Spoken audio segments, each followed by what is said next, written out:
Well, in other news, U.S. President Donald Trump says he's increasing his new global tariff from 10% to 15%. He made the announcement today on Truth Social, and all of this comes after yesterday's Supreme Court decision, which said the president overstepped his authorities on the tariffs. The journalist Jagruti Dave is following these developments from Washington.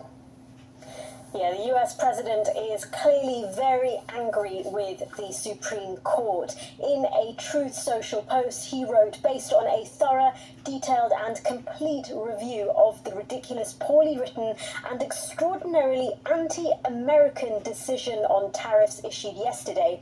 He says, I, as President of the United States, will be effective immediately, raising the 10% worldwide tariffs on countries to the fully allowed and legally tested 15% level. So this is replacing the 10% tariffs that he announced to replace those EPA tariffs, those Emergency Powers Act that he used to invoke unilateral reciprocal tariffs on countries worldwide, including allies. And this is really extraordinary. It's clearly he is so frustrated with the Supreme Court.